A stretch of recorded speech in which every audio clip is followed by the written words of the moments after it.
too, so if anyone wants snacks or anything. I said you better use the mic, we can't hear you. Okay, we'll talk loud. Good afternoon, everyone. My name is Erin Bowie. I'm from Care Providers of Minnesota. We're hosting 10 of these forums across the state as part of the long-term care imperative, and Leading Age Minnesota is the other group involved in that. Carrie Thurlow here today from Leading Age. Thank you to St. Crispin's for hosting this. Thank you for turning out, and thank you for participating as well. What we're going to do, we have questions that if you want to follow along, we have on the table. Some of them have quite extensive background, so I'm just going to read excerpts of some of the background. I won't read the whole thing, so you can follow along with the questions if you want. We'll do an opening of 2 minutes. The questions will be 90 seconds each on the answers and 1 minute for close. Carrie is going to hold up a little sign, which we have 10 seconds left. With only the 4 candidates here, we'll probably have a little leeway, so we won't cut your mic off or anything if you go over. So we are going to get going here. Let me know if if you have any questions. We're going to have time at the end. We ask that you write your question out on the form provided and keep it focused on senior health care issues. And then I will read the questions at the end.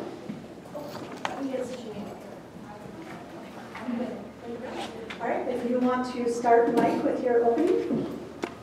Well, thank you very much. I really appreciate the opportunity to be here to talk with you folks today, and St. Crispin Living Center for putting this on. This is a big issue that we need to tackle and we need to get solved, because we do have an aging population here in the state, and we need to make sure that we have proper care. Again, I'm Mike Goggin. I grew up here in Red Wing. I'm the son of Barb and Joe Goggin. They've been longtime community members here in Red Wing, very active in the community. And so that's why I'm doing this. I came back to Red Wing in 2004 with my family to start a new career at the nuclear power plant as a project manager. And along with that, it gave me the opportunity to get more involved in the community. So whether it was being on the soccer board, being on the booster club, helping out with the graduation party for the seniors every year. That's what we do. My wife and I are celebrating our 26th anniversary today, and unfortunately she can't be here today. She's on her way down to lacrosse for my youngest son's hockey game, so chasing after the kids still. But I really welcome everybody here, and thank you very much for taking the time out of your day to be here to listen to the discussion that we're going to have today. So thank you so much. My name is Barb Haley. I'm running for the House seat in this district. Thank you, Erin and Care Providers and Leading Age, for hosting this. As Mike said, and I'm sure we all agree, it's a very important topic, not only for our region here, but in the state and across the country.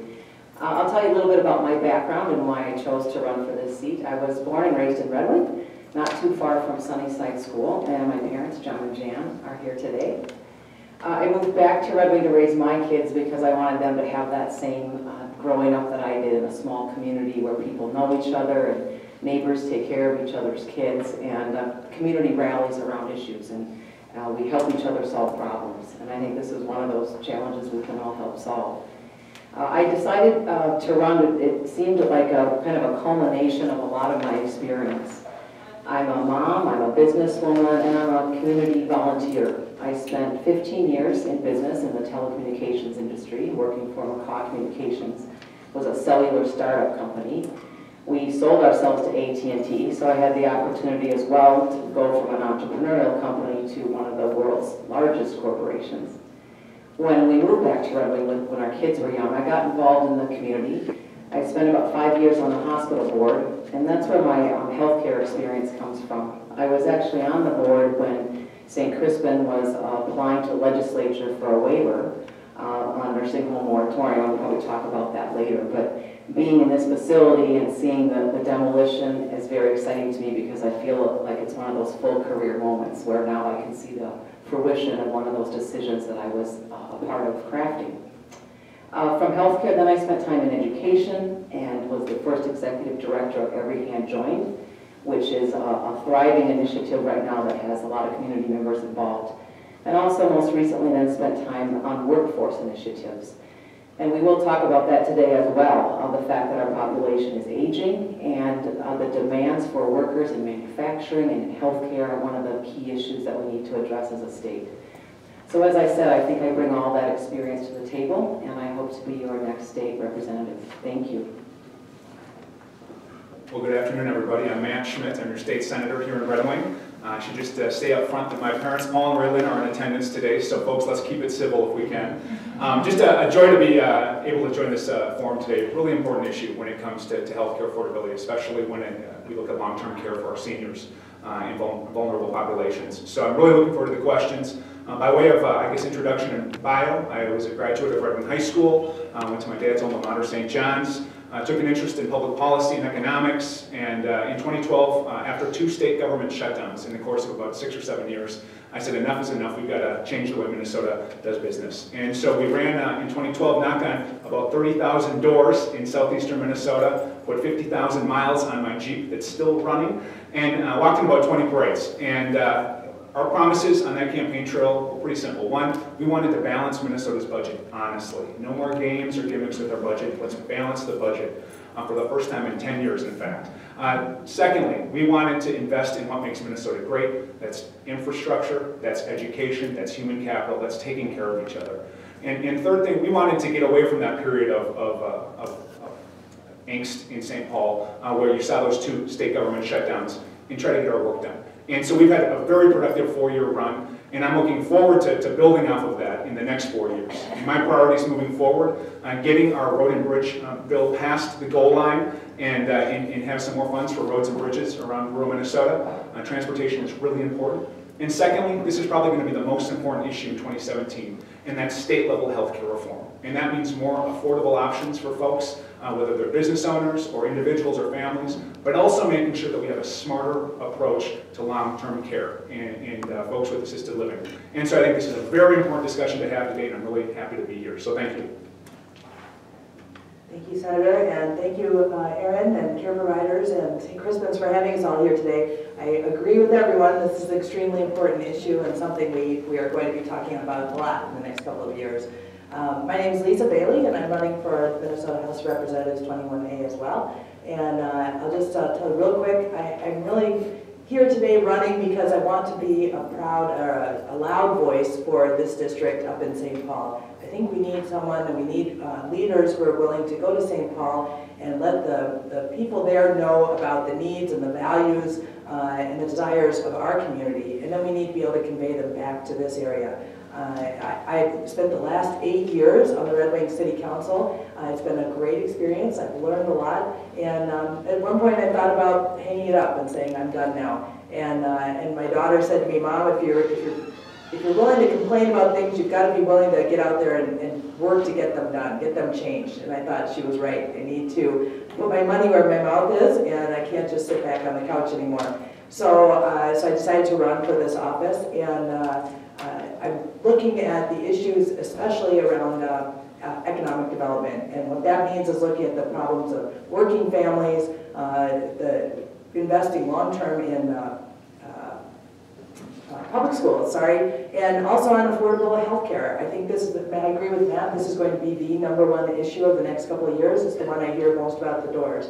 But this also means looking at the needs of employers and what they want. And they're also telling me affordable health care, long-term care options, and affordable housing options for workers. These are all issues we're going to need to be working on, and we need strong leadership at the House. I think my experience on the City Council, my experience as an attorney with my own business here in town will serve me well, and I look forward to talking about the issues we're here to talk about today. Thanks so much.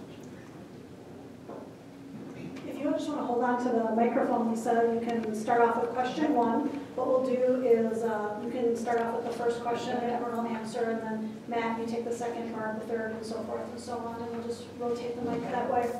Question 1. Describe to us about any personal experiences you have had with family, friends, or even yourself with receiving long-term care services, be it in a nursing home, assisted living community, adult daycare, or receiving services in-home. Well, this is a great question because it points out how this issue affects everyone. really there's no one who's untouched by or doesn't have someone in their life who is in need of long-term care options with all these different options that we have. I've been relatively fortunate in that I haven't had a lot of close relatives in long-term care options, long-term care needs.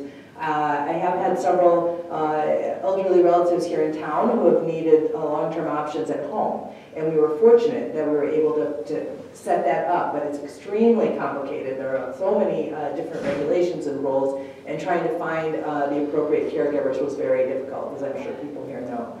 My father then was in hospice care for some time, and so I was dealing with that issue and trying to find the appropriate care. And so I know, again, the complications that can really stress people out during a very difficult time is again something that we need to be looking at. Now in my professional life, I deal with this on a daily basis, and that's because I'm an attorney and I do quite a bit of work in the area of elder law. And so I represent people who are being, someone has applied to be their guardian, and so I work quite a bit with nursing homes, mostly in the Dakota County area, but also in this county, nursing home long-term care facilities that have applied and they need assistance for their residents, and so I will go and work with them. And seeing those, talking with my clients, talking with the residents, with the nursing home operators, with the social workers there, I see the incredible variety of problems and difficulties and opportunities as well. And I think there are a lot of things that we can be doing differently than we should be. This is a very good question. And how does this issue, personal for us? What drives us to get the policy right? And I'll tell you, I guess, my experience in this area goes way back to when I was in high school and in college and working summer jobs. I actually spent a summer working here in this facility, doing odd jobs around the facility. I think we painted the roof one month, and then I think I had to clean the bird cage. That was my first job. So you can just imagine, the trials and tribulations. But along the way, I really enjoyed getting to know the residents and the challenges and the opportunities that you had. When I moved on to college, I was really interested in healthcare. And actually, one summer, I spent my evenings, somewhere in Minnesota, I spent my evenings learning how to be a nurse assistant, actually. And I spent several months working with the St. Cloud Hospital on their memory assistance wing. And so it's really enlightening just to see, again, the challenges and the opportunities we have with long-term care and assisted living. And it just opened my eyes on a very personal level, being able to get to know residents and see what works and what doesn't. And that was almost 20 years ago. Things have changed since then. In that time, I've had two grandmothers who've since passed away, but both of them have faced challenges with assisted care and end-of-life crises. My grandma was in assisted care for quite some time, my dad's mother, and my mother's mother just last year had a very serious illness, and she didn't quite get to the point where assisted care was going to be in her long-term future, but nonetheless, you see the challenges that everyday Minnesotans face when you're facing these issues of where to seek care, how to seek the best possible care, and also taking a step back. What sorts of approaches can we have from a policymaker standpoint to promote the best kind of care in the best system, whether it's reimbursement rates or whether it's attracting the best and the brightest to work in this field. And so there's a lot of policy decisions for us to make. We're going to get into that here in the next hour. But on a very personal level, since my first jobs in high school and college through seeing my grandmothers in their end of life, the challenges are with us all as families and individuals. And so I look forward to getting into the policy here in the next hour.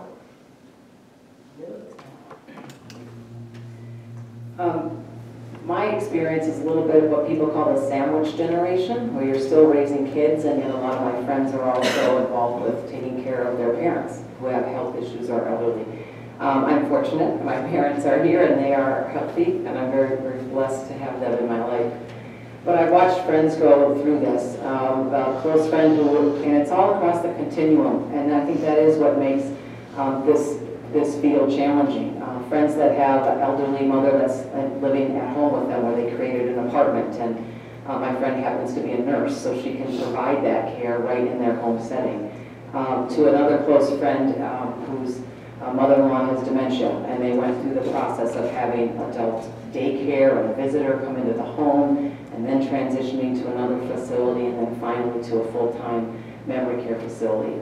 Very difficult decisions for the entire family, expensive decisions, and the process very trying, of course, on the husband. And so I've watched these things with friends. My own grandparents on my father's side were in a assisted living facility, and in a wonderful way got to be together while one of them got somewhat sicker and then had to move to more care. But my grandparents were able to be together as they aged and before they passed away. And I think that's a beautiful model, and we'll talk about some of those things. But it's one of the unique things that's going to happen here at St. Crispin is husband and wives get to be in the same facility, even though one might be a couple doors down getting more care. And I think that is a beautiful thing as people age, that we can keep families together. Thank you. Thanks, Barb. Well, I haven't had any immediate family in need of long-term care or assisted living. Last 2 years ago, and the next month, my father passed away, and fortunately for family, he went quickly. So he did not need to worry about long-term care.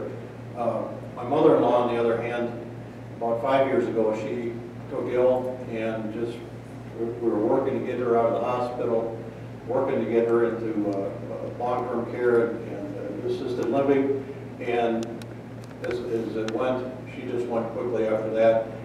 So we got her to hospice, and that was it. My father-in-law right now in Colorado, he is in assisted living, and one of the struggles we've had with that assisted living is there's a gap between when you're in home care, getting help with people coming to your homes, but then there's a gap getting them into the assisted living. They've got to meet certain criteria, whether it be bathing, feeding themselves, using the restroom themselves. All that comes into play as far as being able to be qualified to get into assisted living. So we need to be working on those gaps and filling that gap, because that really puts a lot of strain on the families, makes it very difficult. So I look forward to the discussion going forward. Moving on to question 2. The senior care sector in Minnesota is facing severe staffing shortages to adequately cover the needs of Minnesota's growing senior population. According to the Long-Term Care Imperative's last legislative survey, there are at least 2,500 vacant positions in Minnesota nursing homes statewide. While the state legislature made some progress in improving wages and training opportunities for those working in this field in the last biennium, it is clear that more needs to be done, as it is projected that demand for people in this field will only continue to grow. What policy ideas do you have to address this issue? Sure, there's different facets of this question that we can explore, but I think it really comes down to putting money where our mouths are. I mean, making sure that we have state resources available to attract and retain the folks who are doing the cares and the caregiving on a regular basis. It's no secret that in southeastern Minnesota in particular, we have a labor market crunch. There's a lot of employers looking to hire new employees. It's a very competitive market. And when you talk to assisted living facilities like this, one of the biggest challenges are keeping their great employees working here in jobs they love, but the pay isn't always competitive. And so the state can do more, simply put, to help keep up with the cost of living. And I know the 5% campaign has been very vocal in the last few years on seeking additional resources for home-based caregivers, and assisted living certainly falls into that category. The good news is Minnesota's budget situation is dramatically improved upon where it was 4 years ago. When I took office, we were facing billions of dollars in deficits or education shifts, and we're able to look forward and see surpluses, not deficits. And that's really important for the state of Minnesota. It's important for education, it's important for infrastructure, it's important for healthcare. That gives us opportunities in the next budget period, next year, when these sorts of decisions will be addressed, to put some additional resources behind pay, behind the 5% campaign, to help facilities like this both maintain their great workforce and attract new employees to fill vacancies. And I can't stress enough how important it is for us to be able to have a sustainable model that allows facilities like St. Crispin to be able to move forward and have the best and the brightest working to provide care and do what they love and still make a living in the process.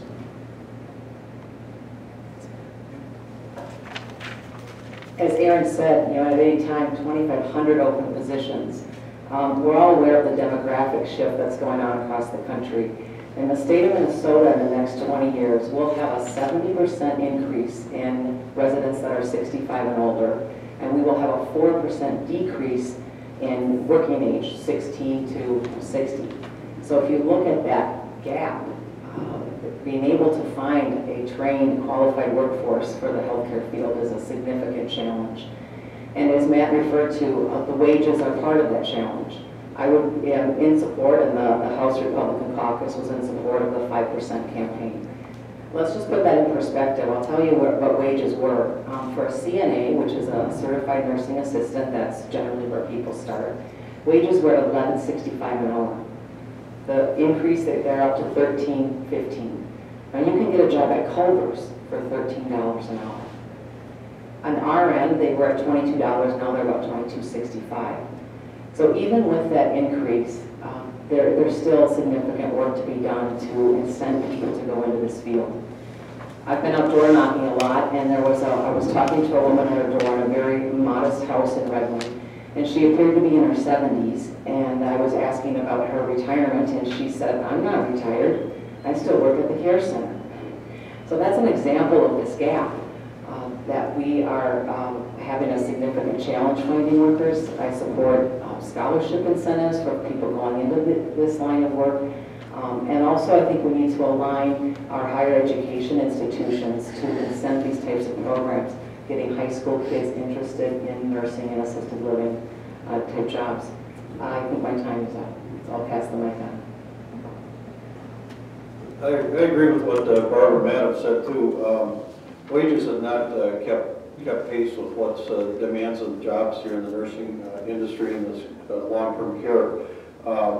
We've had recent policy that's created several recruitment and retention opportunities for the employers and the employees. It was primarily in the skilled nursing facilities, but there wasn't much new funding for assisted living. So again, we have a gap going there.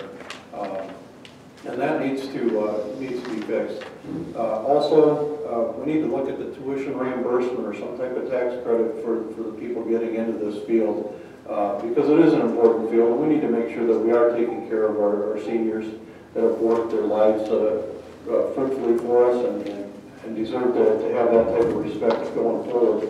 The other thing is we need to work closely, like the Every Hand Joined is an analogy here with that one, because they're working with the kids in the schools. This is an opportunity that we could have the kids get exposure to this type of field of work.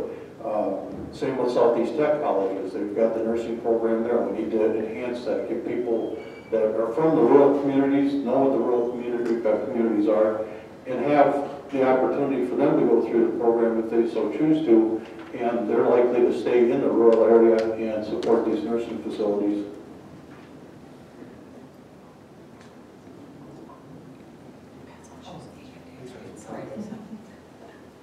Get to hear from me yet. Well, I of course agree that this is a big issue, and what we're all talking about is really a question of priorities. If we want to make the nursing facilities long-term care options a place where you and I would all like to have our family members go, or we would like to go, we need to give them the funds that they need to succeed. And that's, again, that's money. That's talking about priorities, so that the nursing homes, the care facilities have the budgets, they have the ability and the flexibility to pay workers a living wage. Now, that's one side of it, and there are lots of different things, and we're going to talk about some other ways of improving payment options. But that's one side of it. The training side, of course, we need to, I would support all the things we've already discussed, loan forgiveness or scholarships to get more people into these fields. And then, but then on the flip side, in order to make it more competitive, the wages need to go up.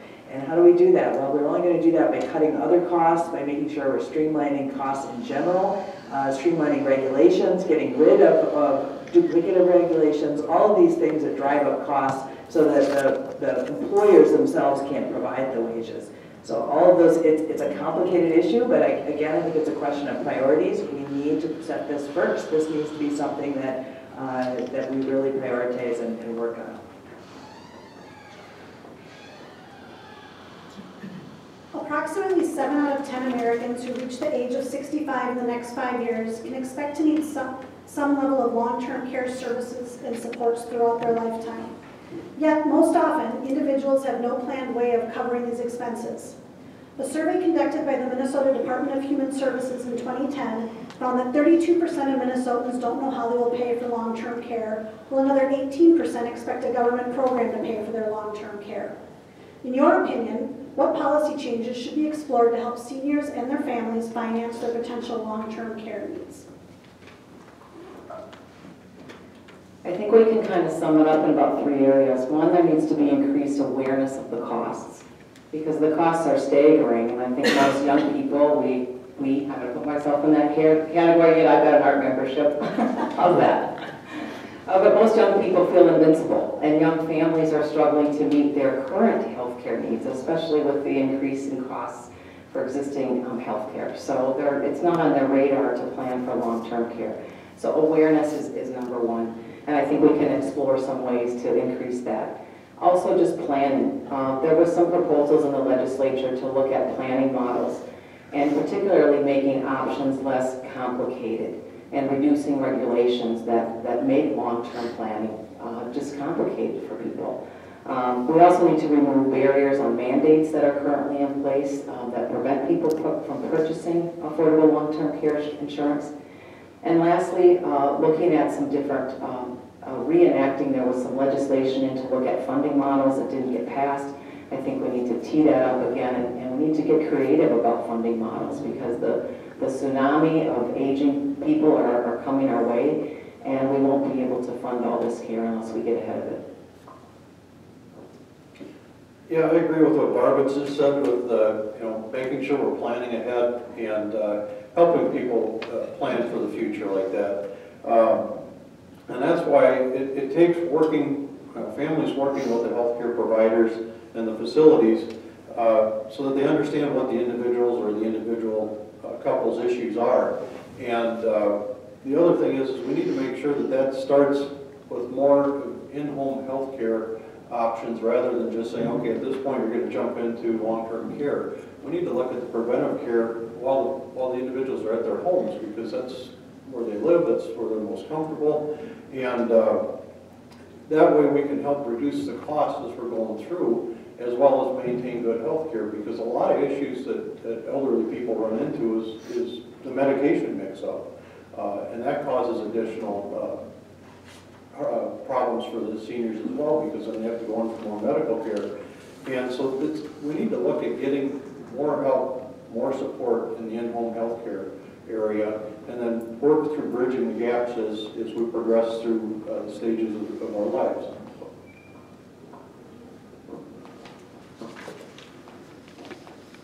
Well, again, we're all on the same page on much of this. Generally speaking, I think the answer is going to be we need to keep costs down, of course, but recognizing that that's not going to be all the answer. Education, as Barbara stated, is a general awareness at a very early age. I think we've done a pretty good job in this country of getting people to think about saving for colleges, and we have several mechanisms, and there are things you can do and special savings plans that you can do to save for colleges. I think we need to take that same approach to long-term care options. We don't really think about it that way. It's something that most of us are going to have to deal with at some point, and we need to start thinking about it earlier than later. And we need to get creative, as Barb said, whether that's tax-exempt savings plans, whether that's long-term insurance, and making sure that the provisions of the long-term insurance make sense and that they aren't punishing people who are trying to save. All of those things need to happen, and we need to essentially work on this long term. It can't be something that we think about at the end of life, but something that happens all along. There have been a lot of good answers and suggestions and ideas here on this question, and I think I could reiterate them all, but just in terms of themes, I think you've heard it: education and transparency, better understanding of some of the cost drivers, trying to do what we can in policy to push against those cost drivers and hold costs down where we can, putting in place mechanisms so that individuals and families can save for this huge cost that faces a lot of folks at the end of life. Those are all really important issues. Also making sure the state is living up to its commitments and doing what it can to fund these sorts of programs on the front end.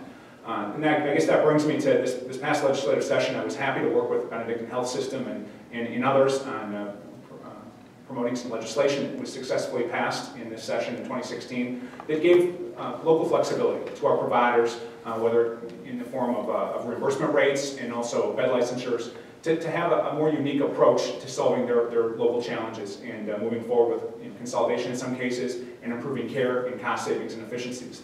And so I think having a mind to that sort of innovation and that, that local flexibility is really important. I think it's always important for us to listen to patients and their families and those providing the care at the local level, but also making sure that the policy at the state level matches that. And where we can, we align the interests of those at the local level, the state, and the federal, so that those policies and those practices support one another and are not in conflict. And so there's a lot of great ideas here we've talked about. I think I've summed them up a little bit, but definitely there's some opportunities in public policy and in tax policy for us. But it's always important for us to recognize that those incentives that sometimes we create, whether it's tax cuts or credits, that costs the state too. And so we have to have a sustainable balance. We can't just be spending money, we have to have a sustainable balance with the revenues that come in.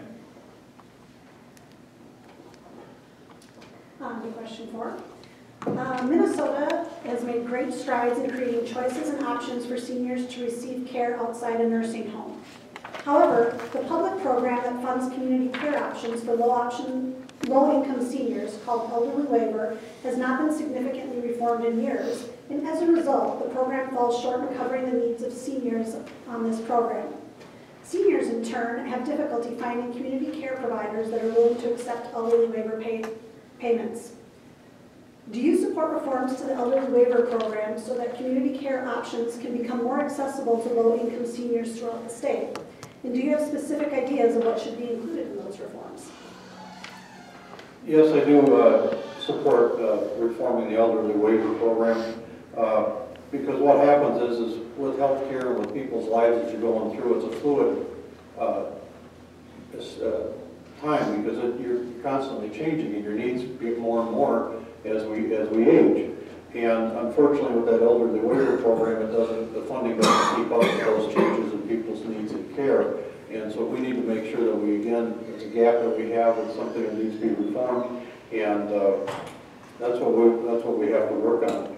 And it needs to improve it in many ways so that we have it on a real-time basis so we can be more flexible as we're going through. Can you hear him? Sorry.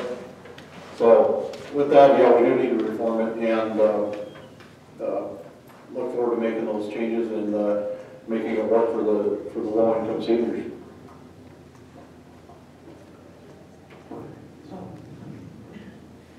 Well, again, in my day job, this is something I deal with quite a bit. I have several clients, or many clients, who are stuck wherever they are because we can't find elder waiver funds. We call them elder waiver. I didn't even know it was elderly waiver funds. And because what we want to do is keep folks in their homes as long as possible with a wide variety of services. That's complicated. You have to have there are a lot of moving parts, a lot of people that need to be paid. But ultimately, even though it's a big investment, it's very costly, there's a big return on that investment. I think when we've seen that when people stay at home longer, they stay healthier longer, their families can support them, and ultimately it's less expensive overall. So I certainly support this. Now the problem is it's very expensive. And so how are we going to pay for this? But I think, again, it's a question of priorities. I do think it's something that we continue to support as a state, and we have made a commitment, I think, to keeping folks at home as long as possible, but we want that to be quality care, quality time, and in order to do that, they need services, and those services cost money. And so I certainly think we need to look at how we're going to support that and increase funding for the Elderly Waiver Program. I think it's really important for us to make sure that the policy keeps up with best practices and new approaches and innovative techniques that you see in the real world. And so that's a constant struggle or pressure for us as lawmakers, is to make sure the public policy keeps up with the reality on the ground. And so the reimbursement practice is really important. What is reimbursable, what is not. But I think if there's a theme to this question and many others today, it's making sure that we have the resources in our state budget to allow for an expansion of those reimbursables or an expansion of the elderly waiver. As Lisa had mentioned, it costs money, and we have to make sure we have those dollars. Otherwise, you end up putting the state in a very difficult position of putting dollars for elderly care versus dollars for education, or for healthcare access, or for roads and bridges. And when times are good, you can make those investments. But when the budget surplus shrinks, or times get a little bit rockier with the state budget, very difficult decisions have to be made. And so that's why I think the theme, to the answer to this question, many others today, is about sustainability. How are you able to do new things with the state budget that are sustainable, that match appropriate resources in appropriate ways with appropriate care that's given in the setting? And so I think it's really important for us to just to reflect on that. What can we do now? What can we do over the next period of time, years ahead, that's sustainable, that makes sense for how care is given in the 21st century? And so I think taking a look at the elderly waiver program is really important. But we have to make sure that what we're doing is also sustainable. And I think that's a challenge for us as policymakers as we look at the big budget. Well, to wrap up this question, generally I think payment reform and any of these long-term care issues needs to hit on 4 things. It needs to preserve access to the continuum of care, whether that's in-home care, moving to assisted living, or moving to memory care, everything along that continuum. We also need to make sure that we invest, as we talked about, in the caregivers and the wage scale. Thirdly, rewarding quality, and there has been some recent legislative change that rewards assisted living facilities for the quality that they provide, and I think that's an excellent step. And lastly, we need a formula, as we've all said, that helps cover the actual costs. And this elderly waiver one is one of those examples where not all of the costs are covered. However, you should know that in 2015, as part of legislative reform, there was nearly a $30 million increase in this program, a 21% rate increase for these services. So we're moving in the right direction. As Matt referred to, it's all about where do we spend our resources. And there are areas of waste in government. MNsure would be one of those examples. We spent $400 million on a state exchange that isn't working when we could have aligned with a federal exchange. And that's something I'm very concerned about at the state level, is using our resources wisely. So in areas, there are areas like MNsure and healthcare where I don't think we're using them wisely, and that would be available money for something like this that is very critical. Thank you. Which way? You can just direct us. I seem to be doing it wrong.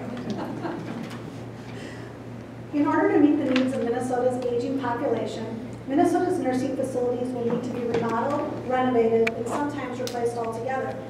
Do you support efforts to reform how Minnesota pays nursing facilities to renovate or replace their buildings? Well, the answer is yes. I think, again, this is something that we're going to be facing now. We can no longer just hide behind a moratorium and say we're going to try and keep costs down by not allowing any building, or that we're not going to support it appropriately. Because the reality is that all across the state we have facilities that are in need of repair or expansion or replacement.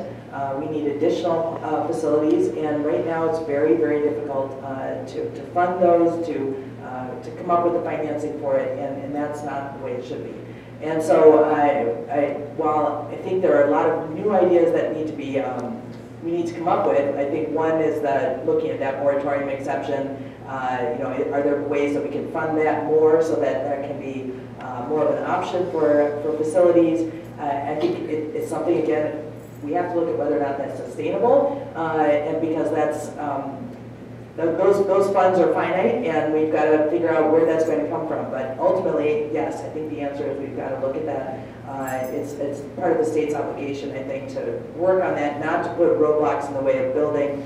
And certainly in terms of housing and construction, if there's anything the state can be doing to reduce regulations, to reduce the roadblocks or the stumbling blocks to getting facilities renovated, getting new facilities built, and getting them financed, then we've got to do that. Again, another important question for us today, and I think, whether you're talking about education or healthcare, there's always a balance between the capital investment, the physical plant, the building around you, and also the operational costs. And I think you want to strike that right balance for the state to do what it can to help our facilities in rural Minnesota provide the best possible care in the best possible setting.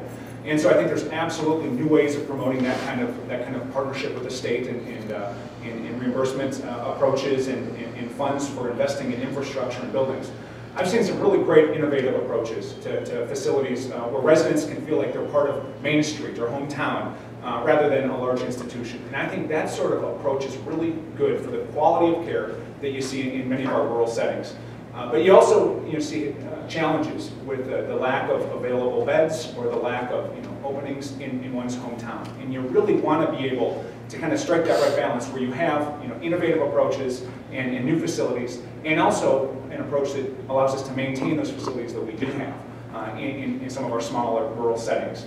And so I look at the effort in education funding the last couple of years. You think, geez, how's that related? But we had a concerted effort to help rural schools actually maintain their rural infrastructure.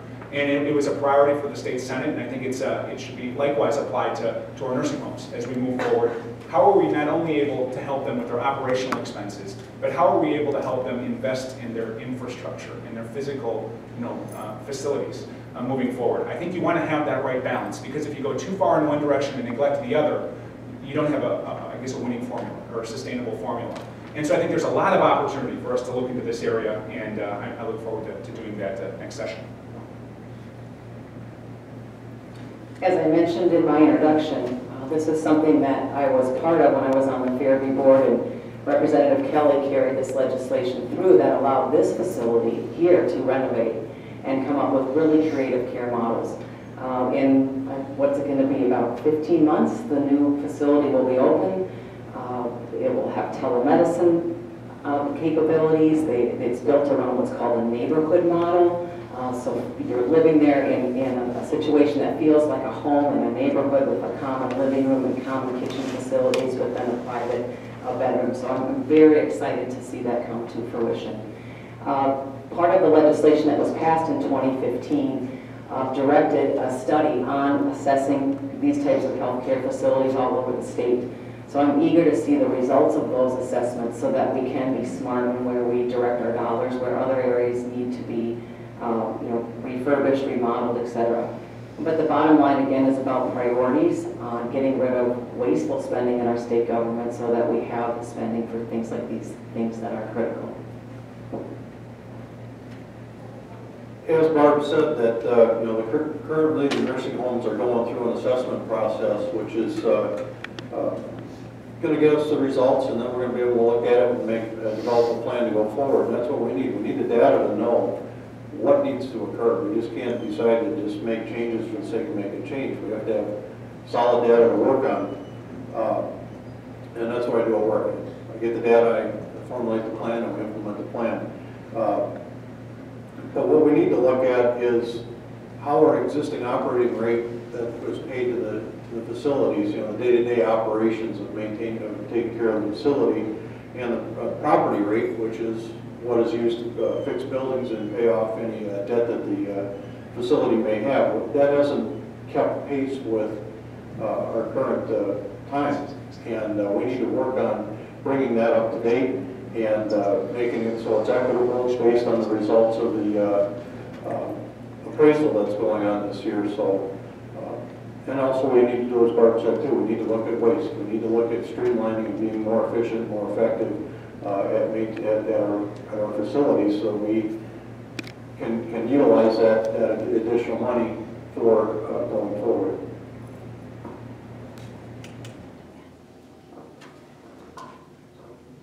With advances in telemedicine, seniors are able to connect with their caregivers and healthcare providers without leaving their home. However, public policy is not necessarily kept up in this area, and many of these services are not reimbursed by public programs. How would you support updates to the policies to create better access to telehealth options? Sure. Well, thank you for the question. And this is a really interesting area where we're seeing technology provide us with some new approaches to solve really difficult public policy challenges. And I was really happy to team up with Senator Julie Rosen, a Republican from Fairmont, who's been very involved in telemedicine policy over her career. And we successfully advocated for the Telemedicine Act a couple years back. And what it boils down to is just reimbursing for new forms of care. And I think we talked about that a couple questions ago about how technology and innovation allows best practices to change over time. And sometimes you can see specialty care or primary care given at a distance, where you don't necessarily have to see your physician, but you can visit over telecommunications connection. And I think that gives us a great opportunity for us to improve access and efficiencies and cost savings, and also maybe have some more one-on-one time with a caregiver. And I'm really optimistic about where we're able to go with that. And it all boils down to two things, really. One is having the technology that connects folks, whether you're at your home or your assisted living facility with the doctor or the nurse practitioner, whomever it might be on the other end. And then secondly, making sure that this sort of care is reimbursed. And in both, in the last several years, have involved state policy. We've got to focus on this issue. We've got to make sure that the state policy keeps up with the changes in technology, the changes in caregiving. And so I'm really optimistic that we're able to continue to make strides in this area. I just want to point out, though, that this technology, this new approach, isn't going to solve all of our problems. It's a supplement. It allows us to maybe get an extra visit in between in-person visits to supplement the kind of care that we've grown accustomed to. And so I don't want to see screen time replace FaceTime, but I do think that there's a great opportunity for us to add value to the care that's given through telehealth and the advances with the connectivity. So I appreciate the question. It's something I have been working on, and I look forward to continuing doing so in the legislature.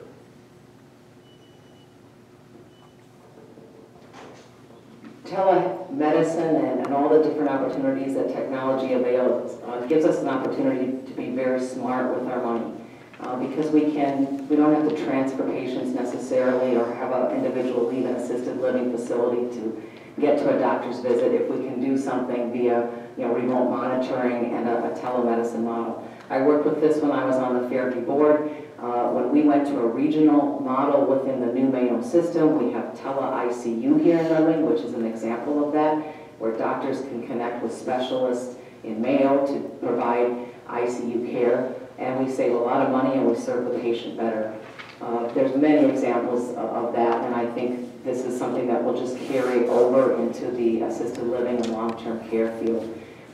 The other avenue that the legislature has addressed is they've put $35 million into broadband access. And having broadband access in rural towns and communities will enable seniors to take advantage of some of these new technologies. So I think the legislature has done some good things, and there's more to do, and we just need to be, again, smart about reimbursing those decisions. Yeah, this is one of the issues that these facilities have to deal with, is the fact that it's a disservice to the facility when they have someone at their facility that has to go back to the hospital. The facilities are actually penalized for that. So having the telemedicine available to them will help make it so that the facilities do not get penalized for this. And we also need to make sure that we don't have excessive and duplicate paperwork that right now is rampant throughout the whole healthcare profession. So with that, we need to make sure that there's periodic reports with positive outcomes to justify further reimbursement, to make sure that these facilities are using the telemedicine wisely and it is making a positive impact for the people of the facility.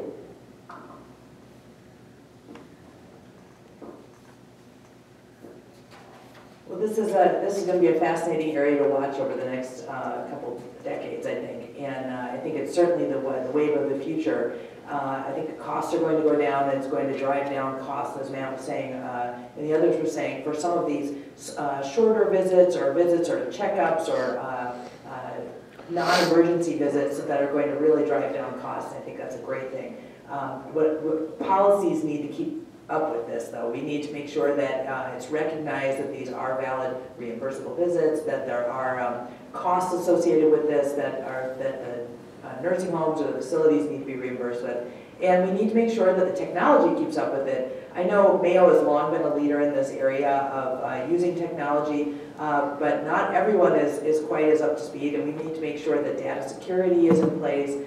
There's a lot of information that's transmitted, a lot of information that's kept, and that's something that we want to make sure that that's still maintained. But I think overall this is something that is the wave of the future, and as long as we can be smart about it, I think it'll help us reduce costs and keep people in their homes longer. We are already on to the last question, so audience, if you are going to have any questions, we have forms up there if you want to write out your question, and please keep it to the senior healthcare issue area, and Carrie will collect those if you do have questions, and then I will ask them after we finish up this last one. As technology advances, electronic monitoring devices such as hidden recording devices are becoming more and more commonplace. On one hand, these sorts of devices have been very helpful in preventing abuse, neglect, and financial exploitation of vulnerable adults. On the other hand, there have been instances where vulnerable adults have been recorded without their knowledge or consent. In your view, how do lawmakers strike a balance in using technology such as electronic monitoring to protect vulnerable adults while ensuring that their privacy is protected? It's certainly important to protect vulnerable adults and elderly people. It reminds me of when I was a young mother and baby monitors were first introduced and the kind of tele-nanny was introduced, and mothers would go to work wondering what was on the nanny cam. So this is sort of an extension of those concerns for a different population. So I understand it. I think this is an example of how involved family members need to be to make sure that their loved ones are taken care of in the manner that they wish. The legislature formed a work group to study this issue because it is a new issue. As new technologies come to the forefront, we want to leverage those technologies, but again, privacy issues and data transfer issues come along with it. So I would be in support of waiting to see what recommendations come out of that work group and then enacting things that make smart policy. Again, I agree with Barb on that. We need to make sure this is in its infancy, and we need to look at the data that comes in on this as well from the commission. But the other thing is we need to make sure that there's trust between the care facilities and the concerned families. You know, one thing that we can have these healthcare facilities help families with is whether we need to have they may need to have a power of attorney for somebody or a healthcare directive that would specifically address the monitoring issue. One thing we've done with my father-in-law, we do have a monitoring necklace for him, but you know that's just to check for if he falls and can't get up on that. So, but those are things that we need to look at doing, and it's it's in its infancy, so we need to get the data, gather it, and make sure that we're doing everything possible to protect everybody's personal privacy.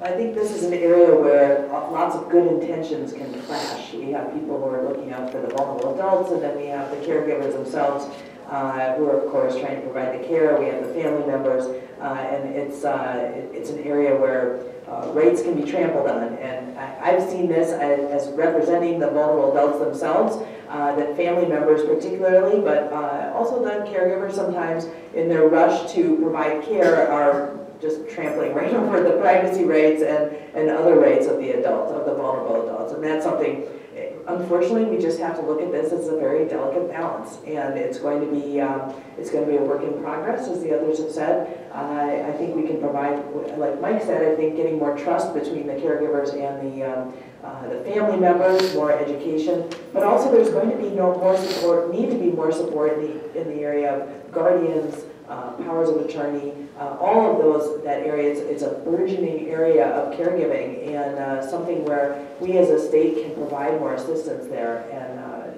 making sure that vulnerable adults' rights are being respected, but at the same time that their security and their caregiving is being given in the proper way. We've said a couple times today, just making sure that the policy keeps up with the technology and the changes in best practices. And so I think it's certainly true in this case. It's true in a lot of cases where you're looking at collection of data or surveillance. And so I think that we've got to make sure that we promote, transparency and education. Folks know what's at stake, what choice they're making. And that's an important consideration too, that there's a choice, that there's not an approach that's foisted upon us and consumers don't have the final say. I think you want to be able to move into this sort of technology adoption incrementally, have patients and their families be fully knowledgeable of what's at stake, what sorts of precautions have been put in place to maintain privacy and data security, and also, at the end of the day, moving forward in a comfortable fashion where there is trust, where there is transparency in what is being done and what data is being collected, and ultimately that the consumer or the patient has say in how you go about implementing that technology. Of great opportunity here for us, but we have to tread lightly. We have to make sure that we take appropriate measures at appropriate speeds. And I think it's something that we've got to continue as policymakers to examine, to study, to look at what other states are doing, what other areas have been advanced. But I think there's great promise here, and I look forward to working on this. Do we have any questions that were turned in? No? All right, I guess we'll go straight to the close. Mike, do you want to start off this time, and then we'll just send it down the line when we finish? Well, thank you both. Thank everyone here for being here today. This has been a really good discussion on a very important topic that we need to constantly work on, because as I said earlier, this is something that's fluid, it's constantly changing, and we need to be able to change along with it. So, you know, one thing we do in my work is whenever we implement actions, we make sure they meet the SMART principle, which is specific, measurable, achievable, realistic, and timely. And we have metrics and forcing functions in those actions as well that we monitor it, make sure that it's working, and if it's not, we can change course direction as needed in order to make sure that we're tweaking these actions and getting the best benefit out of it. And that's what we need to do with this healthcare, because it is constantly changing and it's rapidly growing as far as senior care is concerned. And finally, with the money that we've invested in MNsure, if we would have taken that money, that $400 million, and redeployed it into more money for nursing homes, healthcare facilities, long-term care, you know, other areas, we would have actually had an opportunity to do some real good and get the wages up for people. Thank you both for hosting this, and thank you, St. Crispin, for having us today. The House GOP in the past session formed a specific committee on long-term care and aging, and I think that was a wise step, because as you've heard today, there are many, many issues that we have to address, and we need to think thoughtfully about those. We need to gather data, look at new technology, and work with the providers like St. Crispin to learn what has worked in the past and take that data and consider what will work going forward. So there's lots of opportunity in this area, as there is in the broader healthcare arena. I'm excited to serve in the legislature and bring my experience in healthcare and in workforce to the table, and I look forward to that opportunity, and I would like to ask for your vote. Thank you.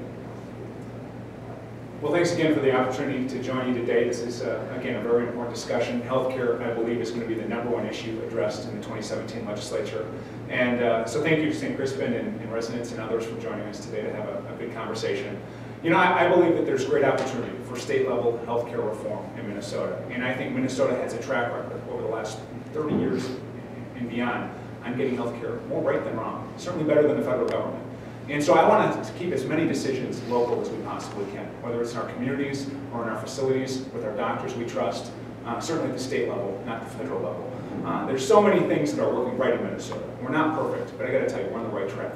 And if there's a theme that's developed today, one that's worth repeating is the importance of our budget integrity. The fact that Minnesota is on strong fiscal footing and that we go into 2017, we're able to make some new investments in healthcare. We're able to look at reform and innovation that's suitable to the year 2017 and beyond, and that we're open-minded to new approaches.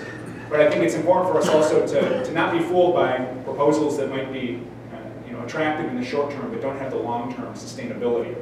And we've seen ideas in the past couple of years that have come out that might look good, but if the money's not there for the foreseeable future on a continuing sustainable basis, they may not stand on two legs. And so you've got to make sure that whatever we do in St. Paul, it's a targeted solution, it involves stakeholder input, it also is sustainable, and it doesn't put our long-term budget at risk. And so there's a lot of opportunities for us to improve, but I think there's also a lot to feel good about in Minnesota in the way we do things. So I appreciate the chance to join you today, and thanks again to St. Crispin and others for the conversation. So thanks. Well, as others have stated, this is an area where we're all going to be working in the next couple of years, no matter what field we're in. And I think there's a reason why Minnesota has such a good reputation in this area. We have done a lot of things right, as Matt has said, but we've also we've neglected some of our rural areas. We've neglected some of our urban areas that are just not being well served. And we've also had a history of St. Paul imposing some regulations or some new requirements or taxes on local areas without thinking about the repercussions. And so we need to have more communication between the legislators and the people that are affected, the providers, the residents, the family members. That there needs to be more understanding of how these requirements will impact people on the local level.